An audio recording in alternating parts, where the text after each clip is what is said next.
Chef de l'État Félix Antoine Tshisekedi Tshilombo a aussi annoncé une nouvelle mesure pour la troisième vague de Covid-19. Population congolaise a réagi par rapport à la nouvelle mesure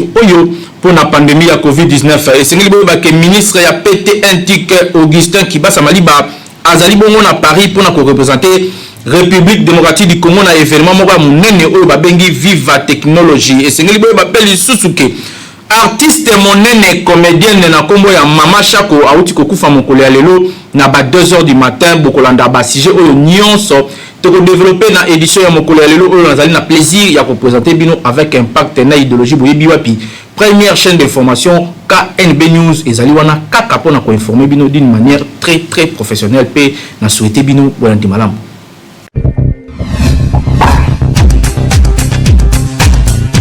Ndenge na lobaki na ebandeli ya édition oyo chef de l'État depuis Goma et Sika Pazali ko séjourné annoncé ba mesure ya Sika pour lutter contre troisième vague ya Covid-19. Voilà un reportage.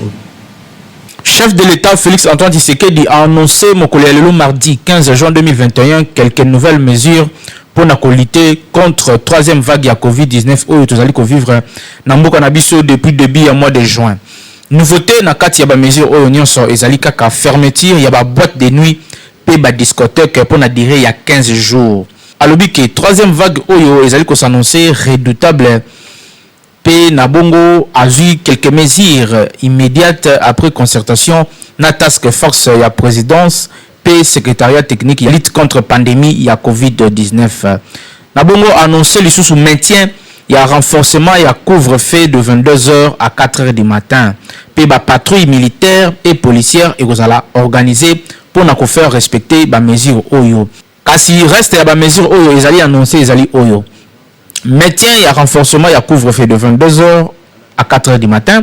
Na bongo ba point ya contrôle actuel et kozala bongo na ba patrouille ya la police militaire pour na ko instaurer pe ko veiller à ce que ba union so ba koto sate bazala sévèrement puni. Port ya ba masque obligatoire. Na bongo strict respect ya ba geste barrière. Lavage régulier ya maboko na mai to pe na savon na balier public nyonso pe utilisation répétée ya gel hydroalcoolique. Interdiction ya ba rassemblement nyonso ya plus de 20 personnes na balier public. Na ba marché public nyonso kokota esengeli ba zoyo température pe lisusu kosukola maboko na yo pe port ya masque esengeli ezala obligatoire. Interdiction ya organisation ya ba deuil, ba veillée mortuaire na ba salle pe ba domicile. Depuis mortel et kozala ndenge ka ezalaka conduite directement na morgue na lieu à inhumation avec nombre moko oyo ko accompagner corps, il y a pas plus de 50 personnes. Contrôle sanitaire na ba postes frontaliers nationaux pe ezali renforcé. Obligation ya ko présenter test moko ya PCR négatif ou ezali réalisé l'espace il y a 3 jours et tikali d'application. Entrer dans le territoire national, les alibons conditionnés dans un nouveau test, il y a PCR. Fermeture, il y a des discothèques et boîte de nuit pour la durée il y a 15 jours. Bar restaurant et tikali polélé, mais dans seule condition, il y a strict respect, il y a des gestes barrières. Bar établissement scolaire, pe ba université et tikali polélé, dans condition moko kaka pour renforcer observation, il y a des gestes barrières. Bar église pe et tikali polélé, parce qu'on réduire nombre ya ba participants selon ba culte nabino pe capacité d'accueil ya église nabino. Depuis début ya épidémie oyo ezalaka déclaré le 10 mars 2020 kimil ya baka nyonso lelo na République démocratique du Congo ezali ya 35 918 na kati na bango 35 917 cas oyo ezali confirmé pe kamoko ezali probable. Au total tokufisi déjà 854 personnes.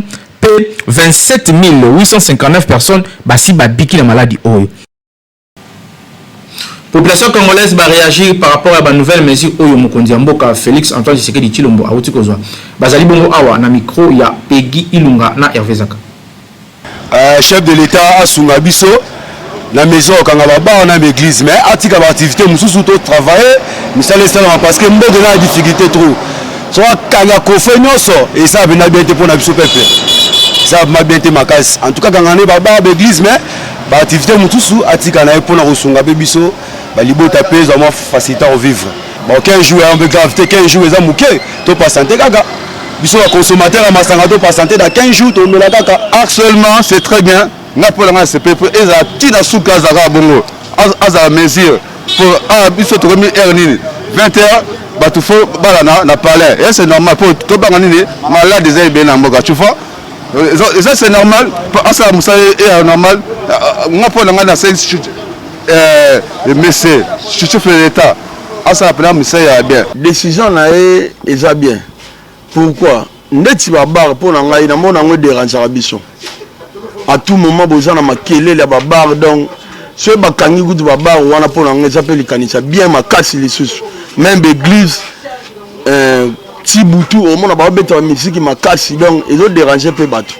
donc ils ont likanisi mo bien kwa kokanga akangi bar akangi boîte de nuit akangi nyoso tout adana raison mabende kokanga biso po totambola po moyen ya vivre zate mais ce qui akangi bar et ça est le côté akangi ba boîte de nuit ça est le côté asali bien décision na mbobeko o bazui eza bien mais to lingi er bazui moi responsabilité ya osala le mo boye il faut batala na pe biso petit peuple parce que er bazui bakanga ngo pe makambanga ezala vraiment réel. Il y a déjà ok bon vivre quand na biloko wana ok bazui bakanga ce qui est vraiment bongo et ça la biso vraiment bien mais au moment que misala ezate batu bosusu ba vivre na ba terrasse banini boye basala un peu na modération to boité un malade ezali ezape na ba place ebelo ok koki ko pesa biso maladie je crois que babandaki tout à liboso na mambo ya ba distance à 1 mètre to mata moto mutumako transport to fanda to respecter 1 mètre mais bakangi ba bar ba terrasse ba boîte de nuit d'église ndengo lobi soki balingi bakanga mais au moment que na transport to kota rande to bando kota kala parce que si ya maladie to koki ko zo yango ministre ya pete antique mwana mboka Augustin Kibasa Maliba na délégation monene bazali bongo na Paris na kati ya mboka France pour na représenter République démocratique du Congo na événement moko ya monene oyo esalemaka kuna Viva Technologique bolanda reportage oyo. Augustin Kibasa Maliba azali na Paris pour na représenter République démocratique du Congo na grande réunion ya innovation. Ministre ya poste, télécommunications et nouvelles technologies de l'information et de la communication aboy ko faire rater République démocratique du Congo occasion ya rayonnement na ye ya leadership na ye pe ya développement na ye na ba technologie de l'information et de la communication na bongo patron ya pete antique Augustin Kibasa Maliba akomaki mokolo ya lobi lundi 14 juin 2021 à Paris pour na ko représenter République démocratique du Congo na forum Viva Technologie. Événement oyo ekobanda le 16 pe ekosila le 19 juin 2021 Paris et Koko Mabongo ville ya ba nouvelle technologie pe ya ba innovation po bakoyamba plus de 50 personnes na kati na bango ba patron ya Facebook, Zoom pe misusu plusieurs personnes bako participer na Vivatech oyo via internet à travers ba réseaux sociaux. Il faut qu'on retenir que Viva Technologie to pe Vivatech ezali bongo rendez-vous moko annuel oyo esalamaka depuis 2016 à part na 2020 esalemaki te suite ya pandémie ya Covid-19 consacré essentiellement na innovation technologique pe na ba start-up patron ya ba nouvelle technologie de l'information et de la communication na République démocratique du Congo Augustin Kibasa Maliba ministre ya pete antique oyo azali komema délégation monene ya République démocratique du Congo na ba objectif clair qu'on mobiliser ba fonds pour le développement technologique na République démocratique du Congo, qu'on solliciter expertise nécessaire pour le boosting ya secteur, ya ba animateur, pe ya ba start-up na kati ya République démocratique du Congo, qu'on placer drapeau ya République démocratique du Congo parmi ba grands na secteur ya TIC. Question ya koteka ba bonnes opportunités pe ba marché potentiel oyo ezali ko regorger ba grand pays francophone. Viva Technologie oyo ezali organisé na ba groupe Eco pe Publicis na Paris Expo Porte de Versailles et Sikawapi 3 premiers jours ezali mingi exclusivement pour na ba start-up ba investisseurs exécutifs et étudiants pe académiques. Événement oyo ekozala ouvert na grand public 4e jour na yango. Ministre ya pete antique congolais Augustin Kibasa Maliba a lancé bongo na combo ya chef de l'État village francophone mokolo ya lobby mercredi na 13h30. Question ya ko faire vivre réseau ya francophonie na monde ya TIC pe ko lancer ba signaux fort sur boom technologique oyo esengeli Afrique mobimba et vivre à travers pays à Félix Antoine Tshisekedi Tshilombo sous l'impulsion et leadership ya président de la République Félix Antoine Tshisekedi Tshilombo qui basa maliba alingi ko matérialiser grande vision ya chef de l'État sur développement ya écosystème digital na République démocratique du Congo. Vision oyo ezala exprimé lors ya plus grand salon d'investissement numérique na février 2020 IDRC awa na République démocratique du Congo. Volonté ya création ya ba nouvelle richesse à travers TIC. Vision oyo ezali relayé na programme ya gouvernement Sama Lukonde oyo azali ko tenir en priorité déploiement ya ba infrastructure digitale pe Augustin Kibasa Maliba patron ya secteur oyo atikali conscient na ba tâche na oyo ya minene pe ya makasi azali na yango pe azali ko promettre ko mouiller mayo pe ko bimisa énergie nyonso tina suka pona ba résultat moko concret à court, à moyen, topé à long terme pona ko faire avancer République démocratique du Congo, Kinshasa et l'équipe partout.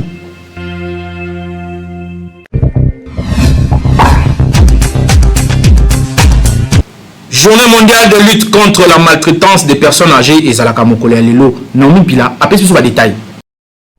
Lelo oyo ba société belé ya mokili na biso bazali ko s'inquiéter na ba but adressé na ba personnes âgées. Plus les années passent, plus problématique yango ezali ko s'amplifier.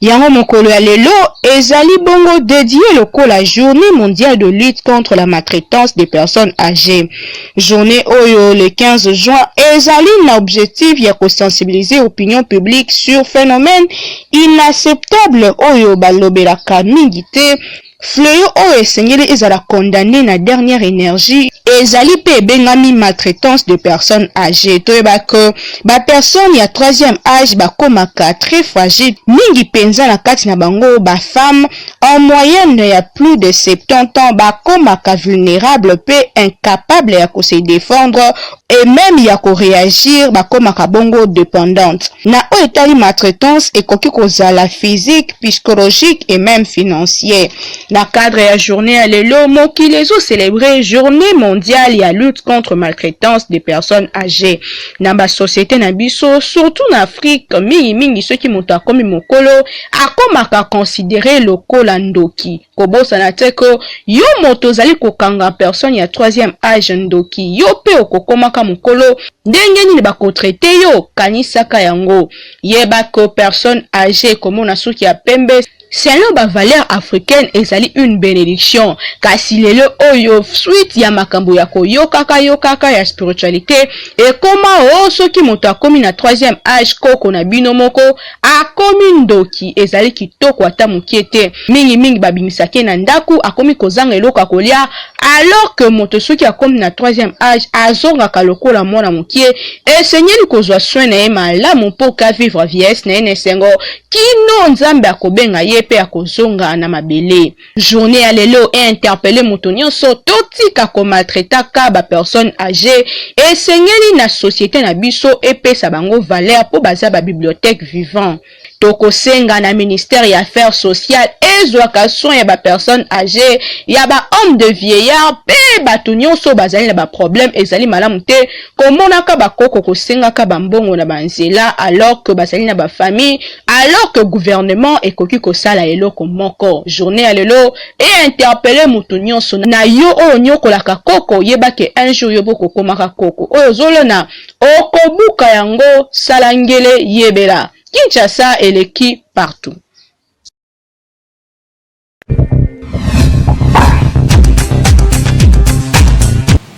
Première chaîne d'information en continu na lingala esika pitosel rabino ba émission ndenge pona ko divertir bino kasi mingi pe pona ko informer bino awaboye kindoki politique pe bitambola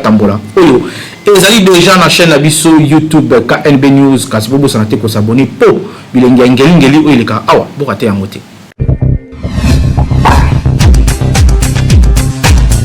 baba ki akokima Goma akokima kuna akokendete yana ke kuna ake kovanda kuna lokwa ninga ake aza kuna ake kovanda kuna. Après 3 semaines, éruption volcanique qui m'écoute et puis papa y est. Maintenant, tu as vu ce qui problème est les cabonaka tandako. Papi faut y a urgent. À résoudre le problème. Soit que si la zone est moussala. 3 semaines après, ils sont urgentes. Il y a une addition. Ake vanda kuna non. Tant mazo vanda kuna po ayo kabana bana bwande ko benga ngai bakoko na ngai bana na ngai baleki na ngai bobenga ki ngai naye ngai moko père de la famille. Ngai ona ye bobi sanga boza ba problème ni ba ko bi se ba problème oyo les autres ngisa bango so ki résoudre ngo papa zongi musala akozonga siko koto na cité oya aya pe ko sa musala poku na siko tanga kei bureau siko koto za ko kangama uzoma moyen zo amadeso ya kolia ezate rekomona ake musala te kuna siko nda keni ake a répondre siko ba préoccupation ya bana bolingini papa biso tolingi boy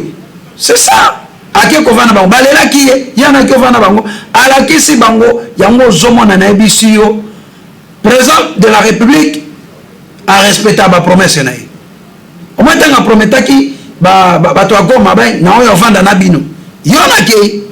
soka lo mwana lobi le 15 juin ake na beni non ake otala situation état de siège. Soit le monde a continué à tourner. Aujourd'hui, le président de la République a un souci que Mboke Kende Liboso. A besoin de changement, a besoin de paix. Parce que nous avons un problème de la Kawana. Pour trouver solution, pour changer mes ala, pour qui vient à la Katamboka. Bravo pour la présidente de la République. Nous avons la peine à souci au Yazanango. Au Yazon, souci, au croix au Jésus Christ, qui a un peu de Yesu koyo amemi croix ya souffrance ba congolais eza na kata mutema na ye na kati ya molimo na ye na kata njoto na ye akoluka keno kimeza na kata mboka ete population seka ngengengengengenge lokwa biso le pouvoir ma toko soutenir pour ete mboka ke liboso toza na sima na ye. Grand artiste comédien monene na kombo ya Mama Shako auti kokufa mokolo ya lelo na 2h na hôpital HJ oyo ya limité esika wapi ba comédien belé bazalaki kolela kasi awa merveille mobende apesi biso biographie na ye bolanda. Artiste comédienne Jackie Shako Diala anaongo na kombo na ye ya scène Maman Shako akufi mokolo ya lelo mardi 15 juin 2021 à 2h du matin à l'hôpital HJ na commune ya Limete. Maman Shako ye abotama le 23 août 1958 na Lodja o eza actuelle province ya Sankuru pe akoli na Kinshasa esika wat ba parents na ye bazalaki kofanda. Akufi na âge ya 63 ans d'une longue maladie après 48 ans de carrière na ye et pesi pasi na famille na ye na ba fan na ye pe na famille mobimba ya artiste comédien congolais ye abakisami isusu na liste ya artiste comédien ya mboka na biso oyo bakufa na bane leki oyo pe ba façonnaka histoire ya théâtre na République démocratique du Congo.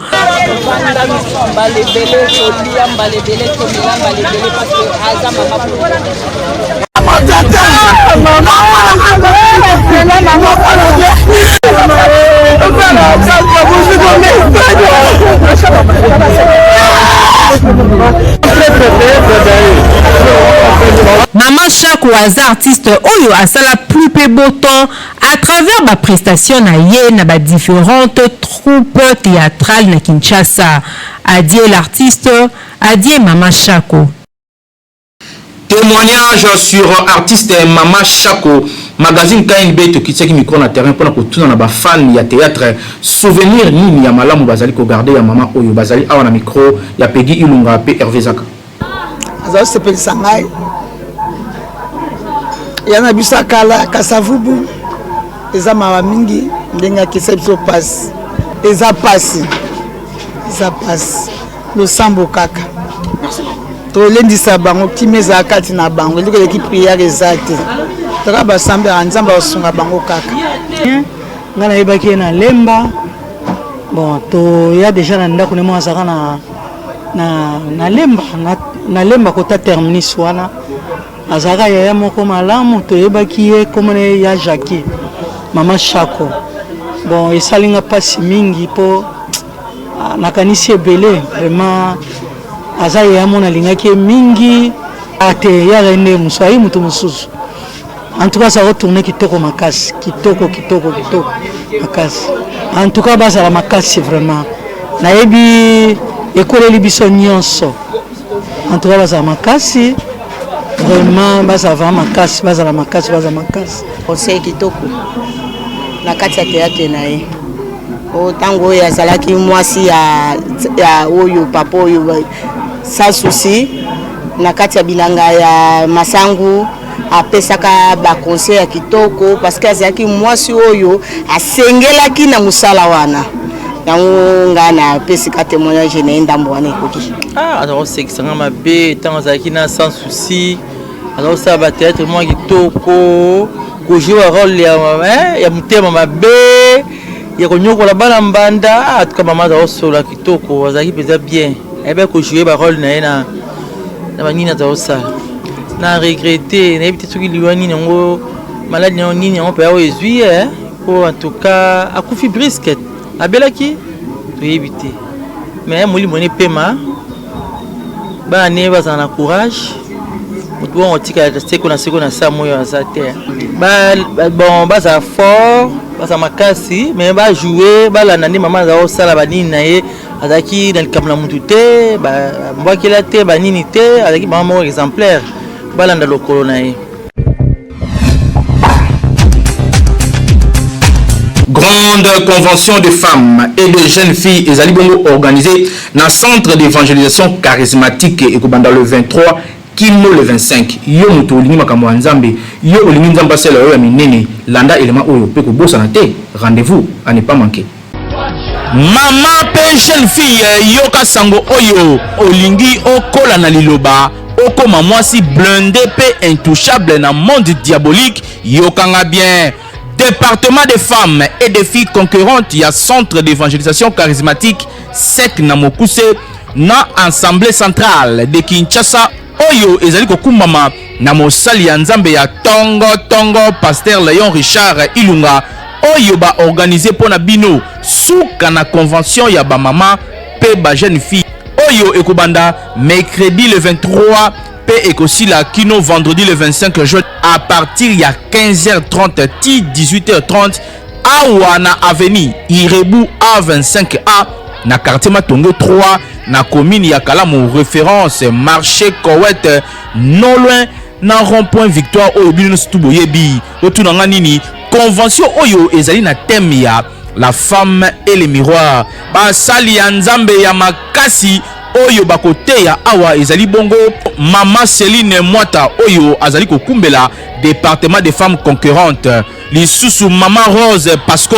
pe na suka na yango mama Esther Kabedi basi ya makasi oyo bafandisa liloba ya Nzambe bango nde bakoteya bino maloba oyo ekokotisa bino na kati ya ba promesse na bino pe bokokoma ba vrai guerrière yo mutu okoma mwana bitendi ya satana tala esika okozwa mayele pe okozala revêti na bouclier céleste oyo ezali maloba na Nzambe po okoma ekila na monde ya ténèbres o tolobaki te tolobi rendez-vous yango oyo ya kozanga te yo mutu ozali na ba premier ndenge na ndenge ba solution ezali awa kimambangu po ozwa maloba ya solo oyo ekofandisa yo na kimia ya libela po na vino mobimba Kinshasa eleki partout.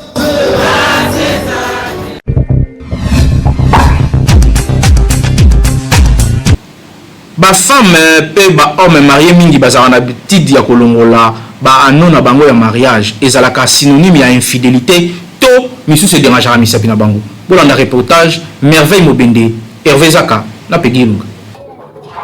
Lopete eza symbole to pe alliance oyo mwasi na mobali basalaka devant l'état devant Nzambe pe na miso ya bato nyonso mpona kolakisaki aza déjà engagé. Alliance ezalaka sacré po bokolata na bino na commune kasi il faut mosali ya Nzambe abenisa yango nsima nde mobali akolatisa mwasi pe mwasi akolatisa mobali na ye na maloba na monoko. Kasi ya pasi ezaki ba marié ebele bamonaka lisusu ya importance ya alliance te soki déjà bakomi ndako moko okomona mwasi soki alingi asala misala na ye ya ndako to pe sokola longoli na ye alliance na mosapi pe place ya kobwaka kutu akoyeba na ye te na kote ya mibali surtout mibali oyo bazalaka infidèle po ebebisa makambo na ye te okomona longoli ya alliance atie na poche yango biso totunaki na population est-ce que comportement oyo bamarie bazalaka nango ya kolongola alliance eza malamu to te ngai na oloba eza mpo na infidélité te mais alliance ezali tolataka yango par symbole eza mpo na kolakisa ke tozali déjà engagé na mutu moko boye songolo moyen tokende tolinga liso mutu mosusu eza te mais soki omoni mobali alongoli alliance eke aza marié en tout cas faut comprendre ke eza na sens mosusu soit alingi te bamakangu na ye bayeba ke aza marié ntango azotambola parci par là azolingalinga basi misusu alors so bamoni na alliance wana mwasi oyo vraiment azali mwasi oyo nzambe akela ye malamu soki amoni mobali na alliance akolinga ye te parce que ayebi ke déjà ke aza engagé alors mibali bakoma kolongola baalliance eza juste mpona base dissimule bayeba te ke aza marié parce que ezali symbole oyo ezali kofaire kokimisa basi misusu pembeni na ye bakotuna ye te bakolinga ye te po bayebi ke aza marié papa alongolaka alliance mpona nini biso bamama nzambe apesi biso alobi na biso nini tozala na fidélité tozala soumise yango totambola na baalliance na biso ya bapapa baba bamoka remplisse la terre wana omoni balongolaka alliance mpo ayebi ke akozwa deuxième vitesse so bamoni na alliance bakoyebaki aza marié yango omonaka balongolaka yango babombi yango mosusu mpe aza nde mpe motuka ya kanza atiki mpe kaka na alliance na ye mais azotambola na badeuxième vitesse na ye mais bazalaka na infidélité na bango wana esengaka balongola alliance mpo mwasi mosusu abangaka mais badeuxième vitesse mosusu baza babangaka ata mono na alliance te tokende kaka yango soki omoni koza na eprete te ya kosengage tika na yo kobala te ezala na yo célibataire osala baaventure na yo mibali oyo balongolaka balese mpona basa libanda tobondeli bino na bolingo ya nzambe botika miloko wana eza mabe nalongola alliance parce que nakoka siko supporte te 18 ala libala na souffrance elekaki na kasi mobali akoma na ye debi tosala mariage lokola satana alekaki na motu na ye donc abwaka na alliance ntongo namona nakoki supe nga mpe nalongoli donc namoni ke comme nga nakoki te po tosine contrat miso ya nzambe na miso ya leta mais comme monaki susu naza valeur te naeseki eke nabimi zwa bayeba wana okoti yango bandako parce que namoni ya alliance na nga te nalongola anor napesa ye nde natika donc namoni te parce que ata topesi baconseil bayokaka kaka te alliance eza motema alliance ya solo eza motema donc tobondelaka mingi mpona bango nzambe abomba bango mibali wana baza moins sérieux bazozanga ma sérieuxité moko boye quand on dit signe moto atie lembo na mosapi pour te montrer que oza marié ils ont déjà capacité na ok cet homme c'est un homme marié cette femme c'est une femme mariée na signe so signe na yo longoli yango ou soit olongolaka yango okamuflaka yango ozongisaka yo moko conscience na yo il faut lobela yo quelque part tu te fais serrer quelque part tu te fais moins sérieux parce que cet homme doit considérer que cet homme c'est un homme marié azo confier yo azo considérer yo d'où alors peut-être un jour pour reconfier yo boy ata boy tu n'as plus l'alliance azo bati tu as divorcé ou pas un peu d'explication te na longo musape comment moné là ce n'est pas sérieux ceux qui sont mariés sont mon alliance comme monene pardon comme monene luka muke au monde que comme ya muke luka monene c'est ça qui prouve que qui montre que toi tu es marié. Alliance ezalaka très signifiant pe eza eloko moko ya motuya oyo ekopermettre na yo oboya badérangement inutile soki deja ozwi engagement ya libala mpona nini kokende lisusu koluka libanda zala fidèle na mwasi to mpe na mobali na yo eza mobeko ya libala lataka lopete ntango nyonso na mosapi ti mokolo bokokoma bampaka to mpe moko na bino akokufa yango epezaka nango mpe na mosapi ta Kinshasa et l'équipe partout. Merci pour la confiance et fidélité. Ça na première chaîne d'information en continu na lingala KNB News au Wapi. Dans ce cas, plaisir il y a représenté bino édition mokoli lelo KNB News il y a mardi 15 juin 2021 ici puis rédaction Warrior bazali ko sala musala kitoko na caméra on a sali ko tala Peki Ilunga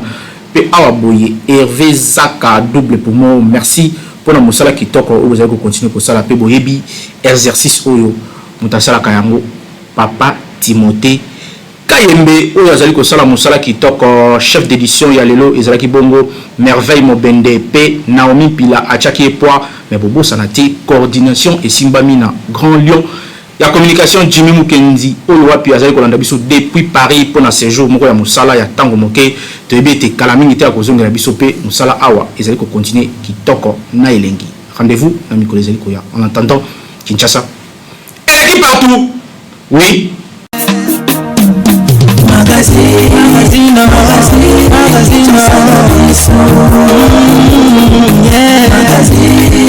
Magazine, Kinshasa na biso,